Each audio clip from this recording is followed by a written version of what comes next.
You're listening to the Fan2Fan Podcast, and on this episode, this is part 2 of our continuing conversation about horror movies we watched in 2024. And on this episode, we go over In a Violent Nature, Late Night with the Devil, Mr. Crocket, Frogman, and more. Here we go.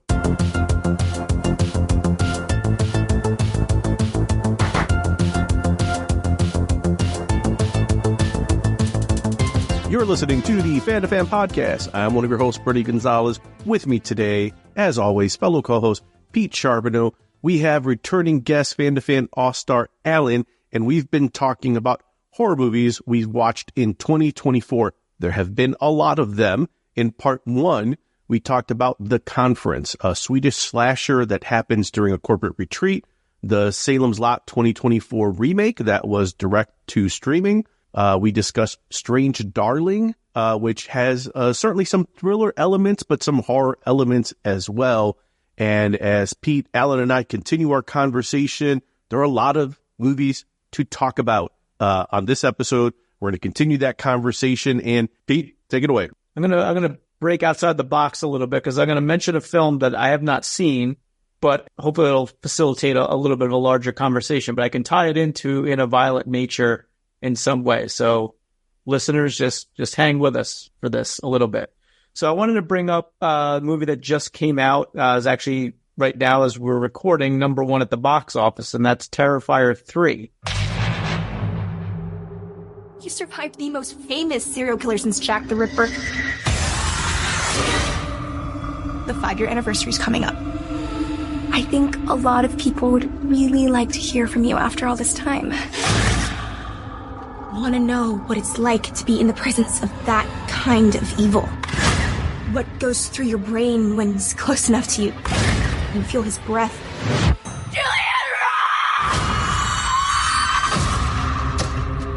Why would he come back here? Even if he was alive, which he isn't. When you want to get as far away from here as possible, as far away from you, we both know this isn't over.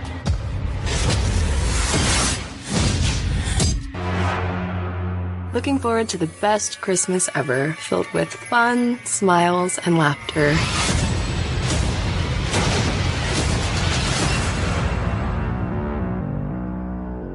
I've not seen it.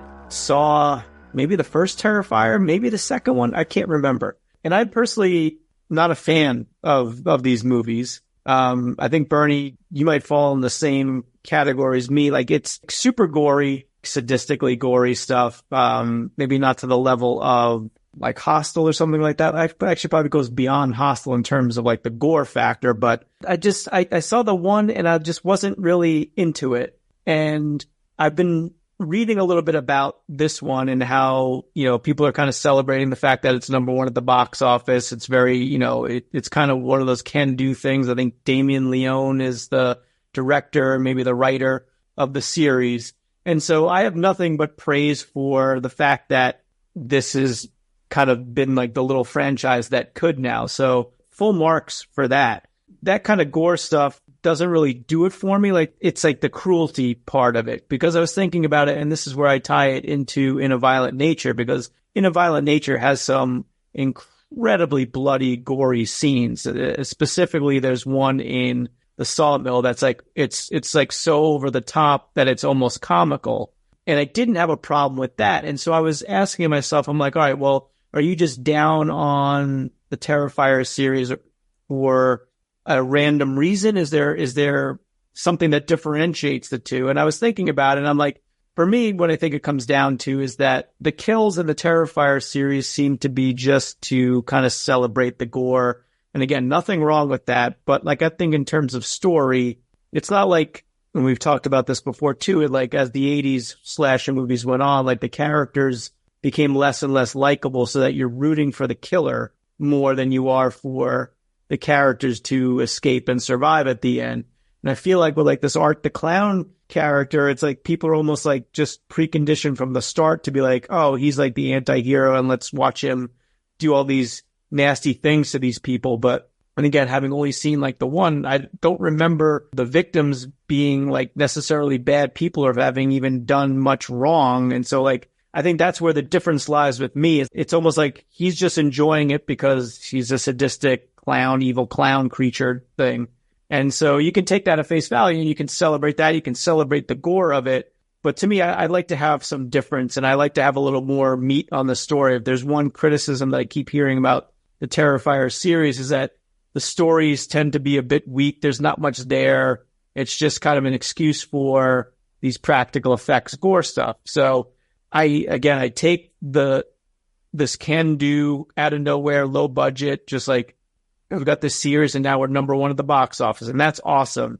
And people are kind of like, well, yes, there may not be much story, but look what they've accomplished. And my kind of question to that is why can't it be both? We've certainly watched a ton of horror movies that have no plot and not much of a story. So again, I don't want to be putting myself on some kind of pedestal here.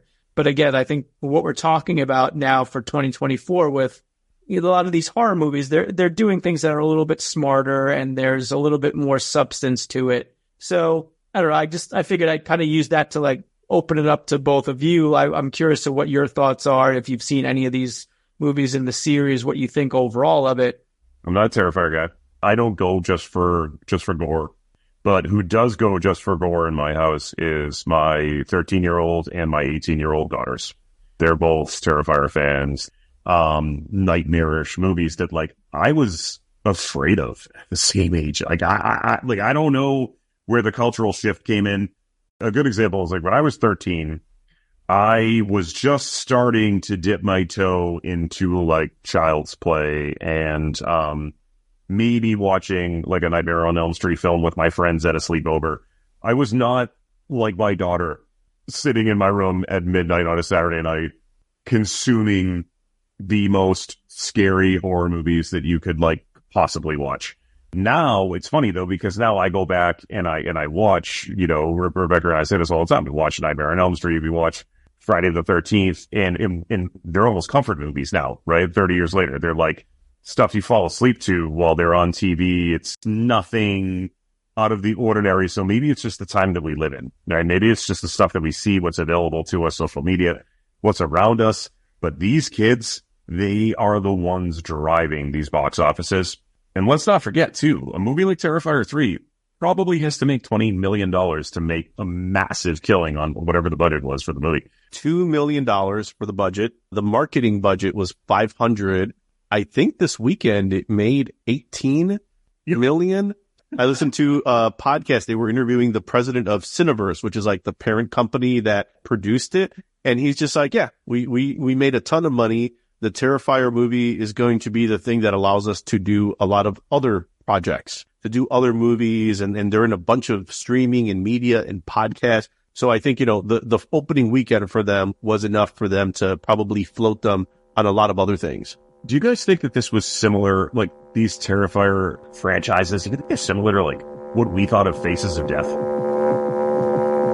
In one brief moment, within the span of a heartbeat, your world could stop. There is no way to predict when you will become one of them. For the first time in cinema history, the greatest fear of all mankind will be graphically exposed. Now, a motion picture dares to take you beyond the threshold of the living, where you may discover your own face of death.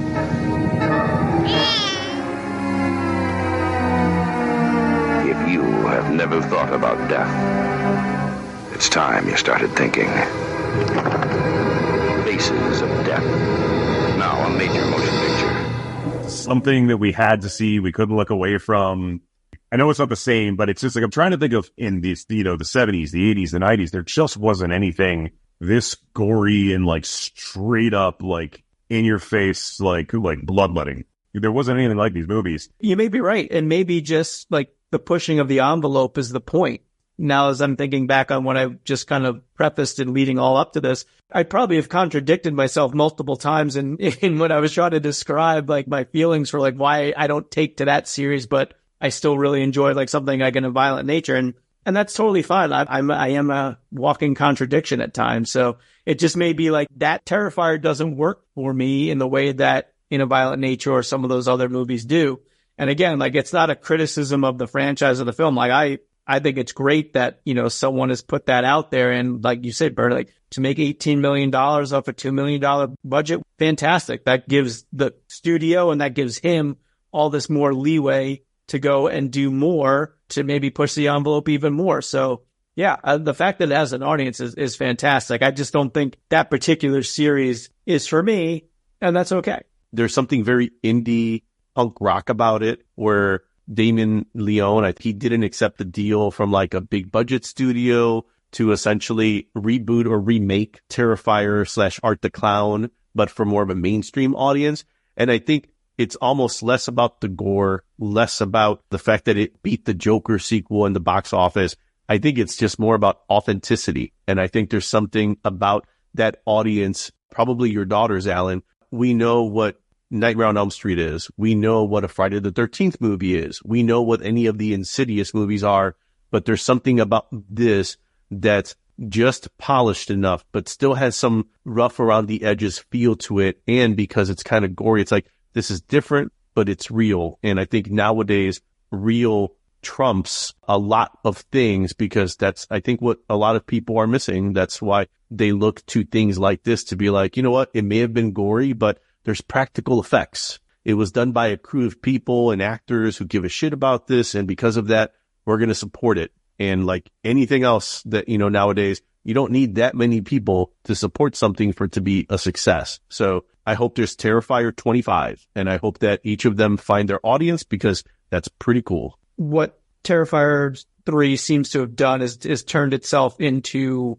one of those like things that you have to experience to the audience that enjoys it and loves it, because I think 2 seemed to really ramp it up from the first one, so that there was an anticipation among the horror community of, now this is like an event that we have to go and experience together in the theater. So again, like, kudos to them for achieving that. It's a good point, because I'm like, I think we take it for granted when things go viral, when there are like grassroots campaigns for things, but for something to kind of come up above the surface line and to get enough attention, people are kind of in admiration of what the Terrifier series has done. Your coworkers who don't give a shit about horror may now actually know Terrifier, or at least could identify Art the Clown and just be like, hey, I don't know, that's that horror series with the killer clown thing, right? Right, yeah. Pretty impressive for an indie horror series to be in that pop culture conversation. But I think Faces of Death is perfect comparison, Allan. There was something like, we had all rented every Friday, every Nightmare, every Hellraiser movie on the shelf at the mom and pop shop. But man, if you could find Faces of Death 4, oh shit, that was real. And that was maybe the escalation, the authenticity we were looking for. Maybe that's what people are looking for now. And if you could get a video store clerk to actually rent Faces of Death to you when you were 12 and 13, 14 years old, even better. There you go. I'm not going to ask you again. You stay out of that park. But one of these days, you're going to find something that's going to walk right through your traps. Trust me, you don't want to find that animal. Something's not right, man. Get it through your head. You don't know what you just did. It's the only thing holding his soul at rest. Well, give it back. You can't. He's awake now. What are you waiting for? We're right here. So that's why I'm anxious for you to talk about In a Violent Nature, because I've heard a lot about it. And I think it also seems to be a bit of a reflection of modern day filmmaking, but also maybe even the impact of video games. GTA and Red Dead Revolver, that kind of open world where we saw Friday the 13th and Jason is like walking through the woods, except it seems like In a Violent Nature is like, oh, no, let's actually like show some of that. That's a great point. I didn't think about that, but yeah, I mean, certainly from the camera perspective, where for the most of the film, you're like hovering over the killer's shoulder. It's almost like third person video game perspective as you're kind of going through levels in a video game. There's definitely some of that. I think that's a great point. It almost feels like as much voyeuristic. Are they trying to set it up like where you would be controlling the character? It seems like there's a lot of that point of view for the camera. Yeah, but it's almost like, I guess it would be like watching someone's Twitch stream, because like you're not controlling the character, but you are watching, and you can't tell them like, go left, go right, or, the killer's right here, get out of the way. Like it's definitely a voyeuristic approach. It's one of those, like, you're kind of trapped watching it and you're following the killer as he slowly walks through the forest and through this small community. And, again, I don't want to do a ton of spoiling for people that want to see it and haven't, but it's very much a throwback type, in terms of its structure, story structure, I should say. There's like a locket in the woods in an abandoned cabin, and, a group of hapless teenagers come across it. Someone grabs it, unwittingly resurrects the Friday the 13th Part 6 zombie Jason of this character Johnny, that is then basically tracking down, trying to recover this locket. I had heard about that it was kind of subverting the tropes of the slasher by, you're taking the killer's perspective or you're following the killer. And, that could easily have been a gimmick. And maybe in some ways it kind of is, but I think it was done so well, and it's such a fresh perspective on something that we're so used to that you're just kind of like, okay, let me see where this goes. And then it does a bit of shift at the end where it finally like leaves the overhead or the over the shoulder killer perspective. And now you're focused on one of the potential victims and this other woman in a truck.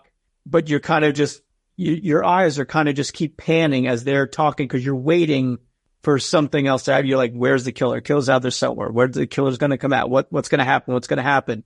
Again, I won't spoil anything of what goes on from there, but it almost kind of just like switches perspective at one point, but like you're still kind of stuck in that world where your eyes are now just darting everywhere. Whereas before you're kind of just following along and you can kind of see, again, interesting perspective. Like you see the kids kind of going about doing their thing, but you're now in the woods with the killer kind of hiding behind the bushes to kind of observe and like, all right, well, when's he going to strike and what's going to happen here? So, really effective. Again, very gory at parts. Like I would say inventive kills. I did see it won like the Fangoria Chainsaw Awards, like kill of 2024. Yoga kill. I'm sure that'll mean a lot to people who are aware of that kill. Yeah.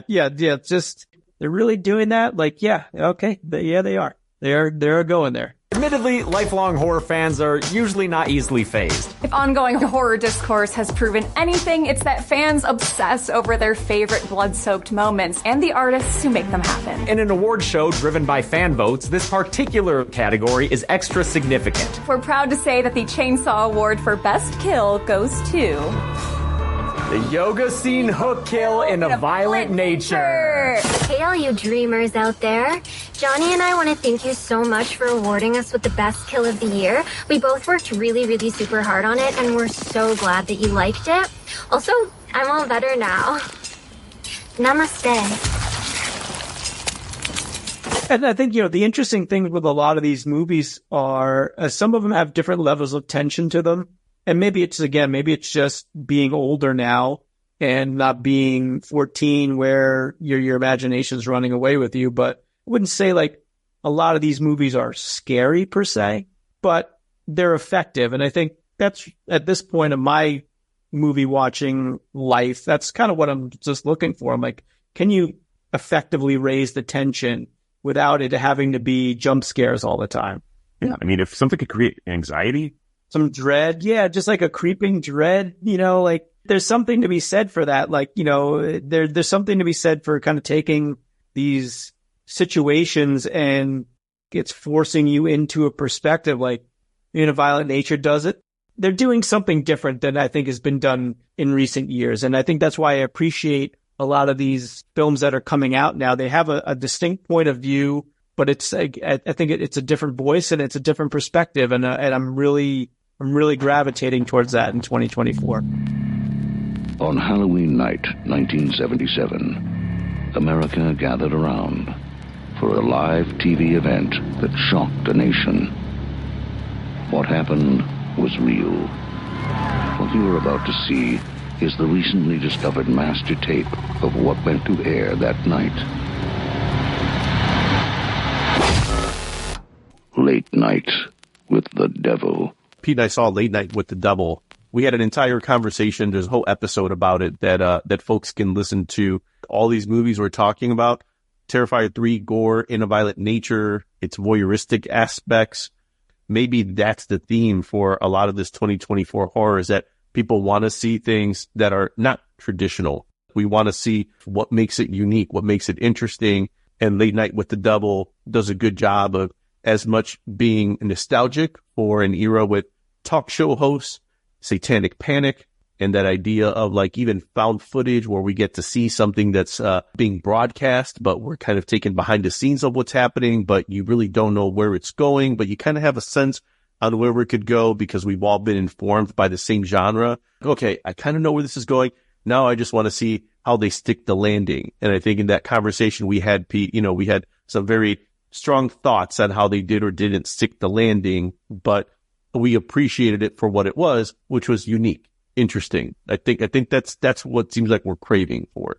We watched that to open our Halloween season, and those opening ceremonies for October. Yeah, it was on our list. Like I said, we've been trying to save some of these for this month. And Late Night with the Devil, I have to say that resonated with me so well. It's stuck inside sort of like my eyelids. Like when I went to sleep that night, I could still see it. I could still feel it.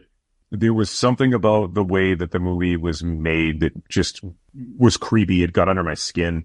The fact that they just kept pushing, even though there was imminent dread, right? Like building and building and building. Every scene, it all came together in such a wonderful way. I thought it tied together perfectly at the end. I mean, obviously we probably don't want to give away the ending of the movie, but I was totally satisfied by the whole thing. Judging by the conversation, I'm a little bit easier to please with horror movies because I just don't expect so much from them. But something like Late Night with the Devil, I just kept the whole time we were watching it. I was like, we're watching something so different than anything that's out there.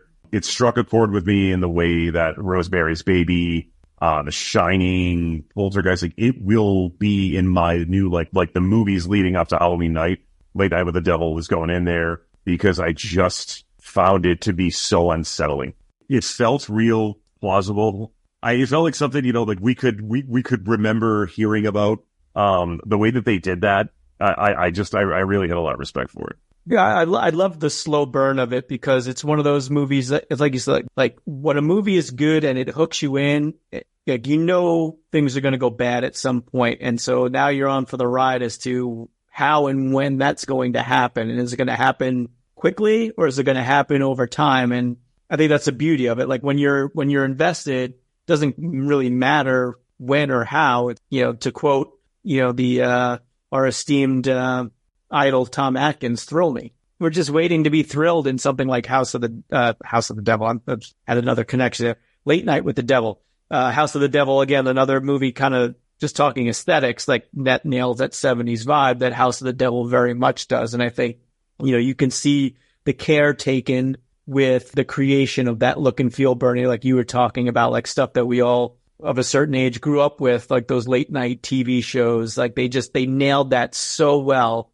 David Dastmalchian just nailed his role as Jack Del Rey so well. It's like, you didn't have to have known exactly who he was, to know that he's just nailing that certain type of host. Whatever city or town that you may have grown up in, you probably saw someone like him if you grew up in the 70s and the 80s, and he nailed the role. That did so much to kind of get you to that finish line, which Allan, you said worked for you. I think for Bernie and I worked a little less better. I knew what they were trying to do, and I know exactly the tone that they were going for, but I was just expecting something a little bit different from the ending. But you're carried there by everything that comes before it. Son, check this out. I got something for you. Welcome to Mr. Crocket's World. A friend like you is a friend like me. Whenever you're in trouble.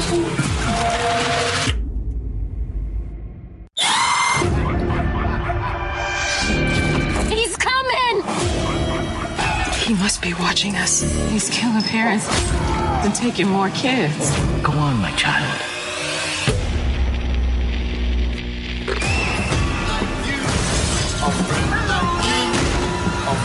This is my house now. Take deep breaths.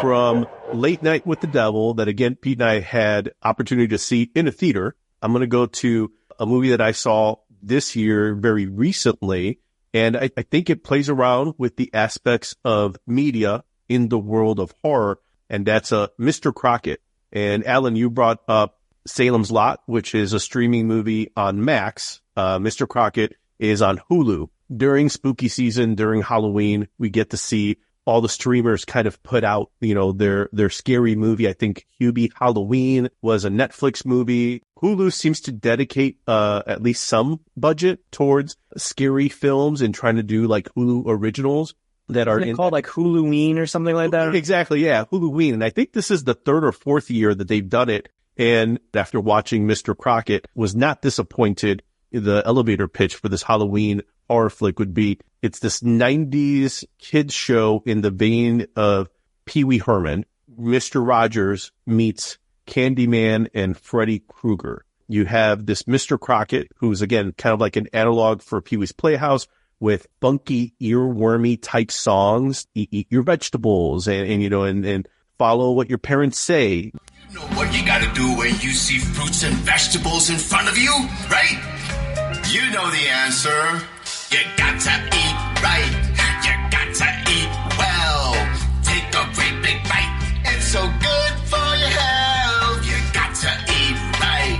You got to eat well. Take a great big bite. It's so good for your health. Fruits and vegetables that make your body strong. All of that junk food, they do your body wrong. Fruits and vegetables that make your body strong. But beware of that junk food, they do your body wrong. They're done so authentically. The main character that we see, she's just having a tough time raising her child after the death of the father. And she's willing to resort to anything to find some peace of mind, not only for herself, but also for her son. She walks outside and magically there's a lending library there. She finds a VHS of this show called like Mr. Crockett's Neighborhood, something like that. And she plays it, and then the kid is insanely engrossed to the point where he is obsessing over rewatching the show over and over and over again. And she's like, good, I found some modicum of peace. But she starts realizing this is obviously a bit too obsessive. He's not playing his video games anymore. When she says go to bed, she wakes up and she realizes that he's still watching it, or he turned it back on. And that's when she starts realizing that there's something else going on, takes the tape away from her son, and then he starts becoming violent. We do get the reveal very quickly. We all know Mr. Crocket, probably not the Mr. Rogers we would want him to be, and that there is something else going on here, because the actor who plays the character Mr. Crocket, Elvis Nolasco, he does such a fantastic job in that performance. Equal parts Freddy, tongue-in-cheek, with the wit, with the humor, with the layer of Mr. Rogers on it. There's charm there, but it's evil. But he does such a good job just chewing the scenery and having fun with it, that even when the movie kind of trips up on itself a little bit, you're on the ride with him.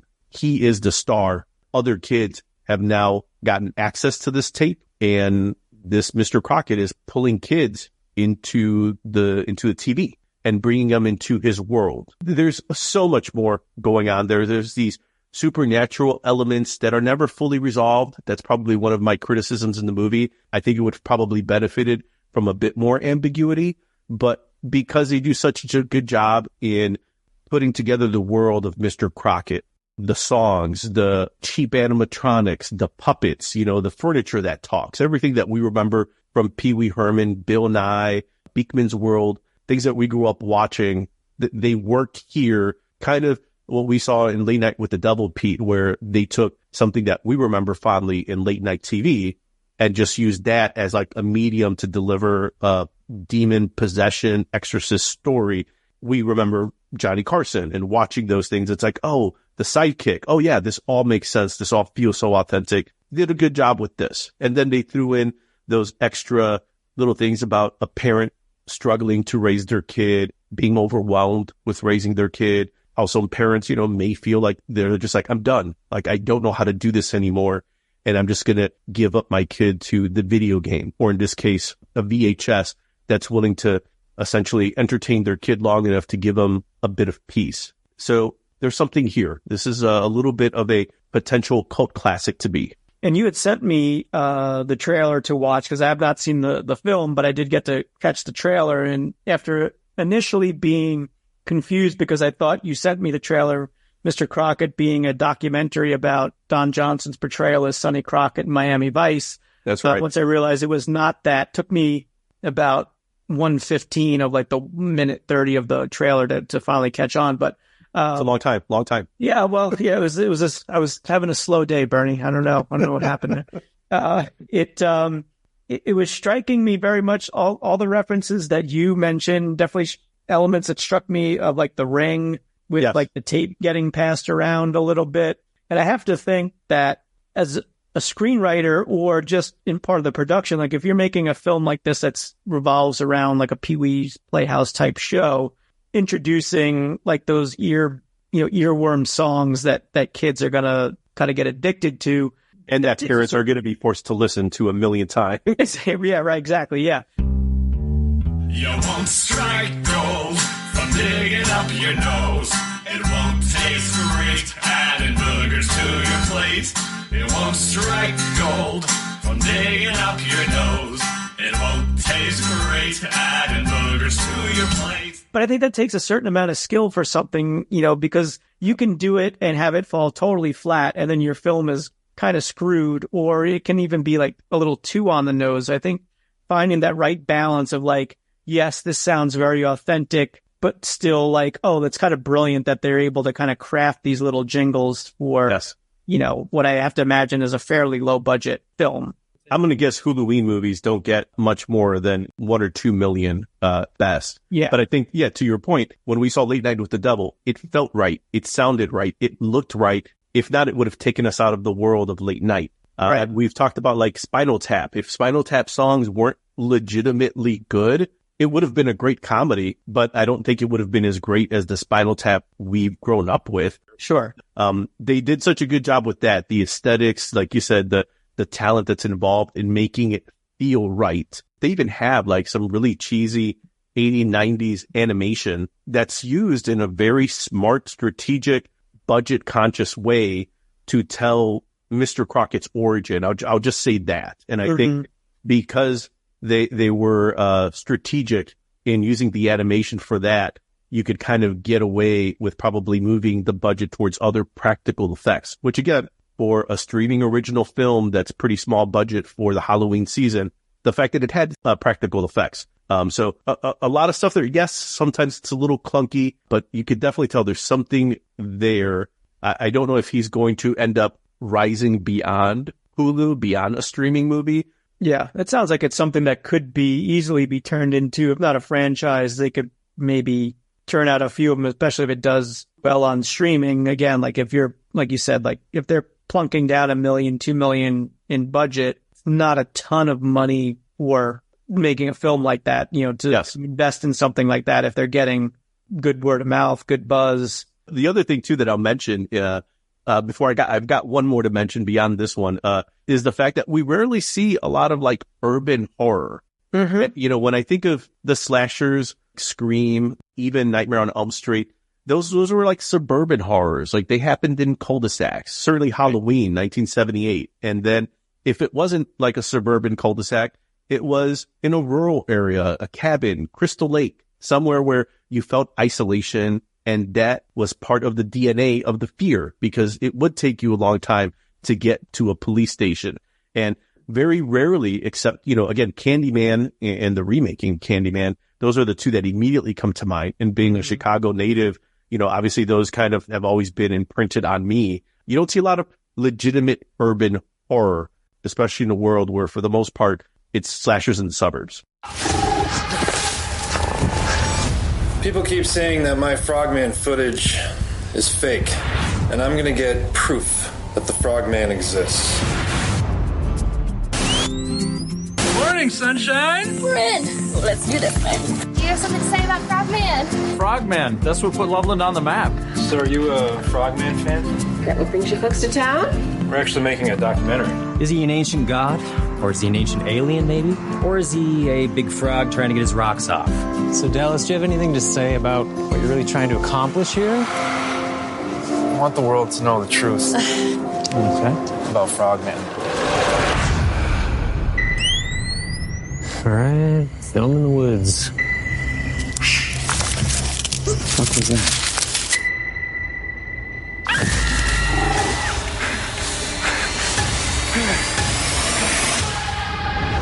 I saw Frogman as a kid, and what I saw was a real thing. I think it's time for you folks to head on home. But I know what I saw that day. And I'm gonna get irrefutable proof. Oh, my God. The Frogman exists. Are you getting all this? Whoa. That's the slime from the tree. He was here.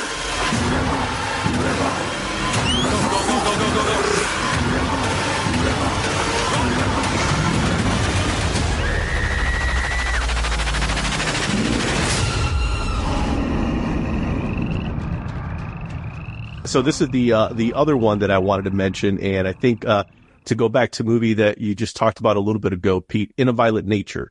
That movie is kind of in this world. It's not necessarily found footage. It's certainly voyeuristic from the way you describe it, following, what would be like a Jason analog as he's walking through the woods around Camp Crystal Lake. Frogman, very much indebted to found footage and the world that Blair Witch kind of brought to the public. And yes, for people that are like, yes, I did watch last broadcast, Ghost Watch. I'm well aware of found footage before Blair Witch, but I mean, come on, like Paranormal Activity.rec, like Blair Witch brought that to the masses and created it as its own category. So this is a movie that was made recently and certainly was inspired by that, but then throws in the added category of creature feature because it's a found footage movie about a trio of filmmakers that are trying to find a cryptid, specifically the Frogman of Loveland, Ohio. The legend goes, in 1955, near Loveland, Ohio, a businessman reported seeing an incredibly strange creature, a 3-foot-tall humanoid frog monster with glowing red eyes and leathery skin. Eventually, more reports on the creature were made, with locals even claiming it ran away when approached by them. Some versions of the legend state this phenomenon happens within the month of May. It is said numerous sightings continue to this day, though no one knows exactly what this creature could be. It plays in that world of Bigfoot or in New Jersey, what is it, the Pine Barrens? I think that's a Jersey Devil. Yeah. Right? The Mothman. All of that, except, the Frogman in this case lives over by the Ohio River. The main character, Dallas, a 30-something, the assumption that that's kind of present day. But it starts off with 1999. Dallas is with his family on vacation, and they're in Loveless, Ohio, and he catches on film, albeit briefly, only for a few frames, this Frogman. That didn't necessarily bring him to fame. Rather, it's been haunting him because he's had now 20 plus years. Because at that time, he's like maybe 8, 9, 10 years old. So now that he's 30, he's had 2 decades of people teasing him, not believing him, that it was manufactured, that he made it up, that maybe his sister was, had on like a frog outfit. But he's just had this entire life of feeling like a fraud or a liar when he, in his mind, is like, I know what I saw. To the point where he grabs his buddy, a cameraman. They grab their other friend who's an actress, and she's going to be the on-screen personality for this pseudo haphazard documentary that they're putting together. And then he grabs his camcorder, the same camcorder that he captured that original footage. And that's the motivation behind any found footage movie. Why are we on camera? Why are you not putting the camera down? Well, because you have this obsessed character who's basically trying to prove to everyone else that what he saw was real, so much so that he grabs that original camera and is like, yes, I'm going to document this. Interesting, low budget film that is like 60% effective, especially in a world where you rarely ever get creature feature because creature feature equals practical effects and that equals cost. But the fact that they're crossing that over with found footage works really well. There are times, I think, in all the found footage films we've seen where, there's certain things that are going to happen. We're going to have those shots of the people doing regular things, mundane things, so we can establish character and who they are. So there's a lot of that. I think the other part in found footage, it's still powered by casting and you giving a shit about these people enough. This trio are not always the best actors, but, I'm not going to shit talk them. They did a very good job putting on screen something that felt very honest and tried to do a little bit more beyond just a cryptid, tried to add some extra layers of the supernatural and the occult, which I wasn't expecting. They could have kept it pretty close to the vest, but they tried to do something more. And I appreciate that in a world in Loveland, Ohio, that they kind of set up that reminded me, Pete, of our trip to Roswell. What if a town, their identity was this thing? So Roswell, when we were there, right? Like the alien cafe, the alien tire store, alien McDonald's, everything, because that's what Roswell is. Yeah, that's like small town America. Like, whatever you have to do to that your town doesn't die. So if it means clinging to or grafting onto an urban legend or whatever, if it's going to bring people in, you do it. Yeah. Yep. And that's explored a little bit in this, that idea that, of course, every gas station would have merch about the Frogman, and every bed and breakfast would have like the Frogman walking tour, and you would have people dressed up in like Frogman costumes, looking ridiculous, but continuing to kind of perpetuate this that keeps the tourist cycle and the merch sales going. So there's a little bit of that in there that's kind of interesting because it felt real. Those are the things that Frogman does really successfully, to be like, yeah, this all feels exactly how this would be in a small town where they're living off the fact that there's this urban legend out there. So you lean into it.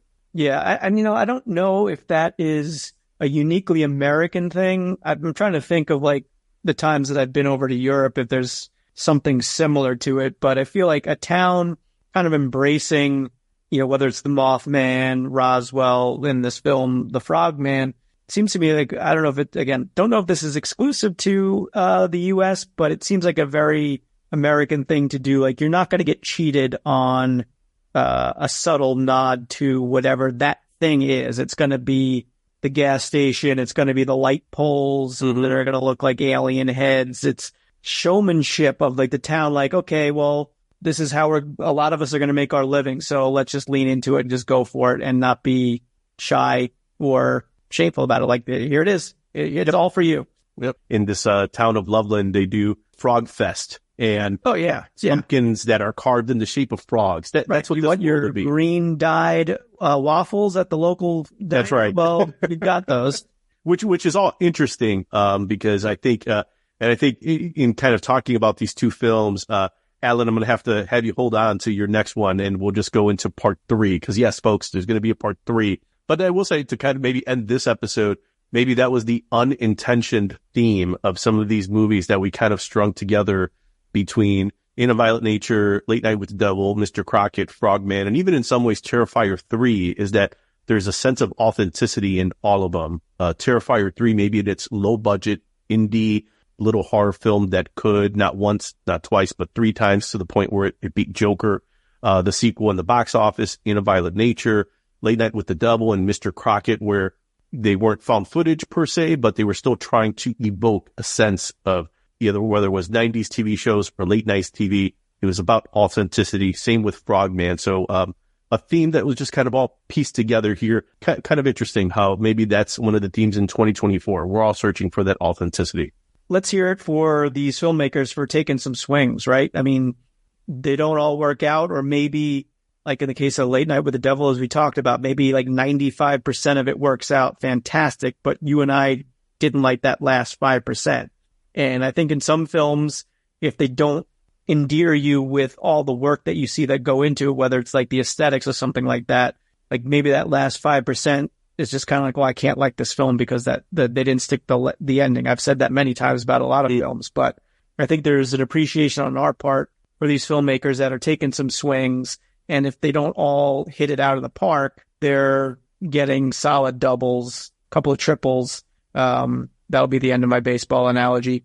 I very much appreciate that there are these attempts to kind of break out of the same old, same old.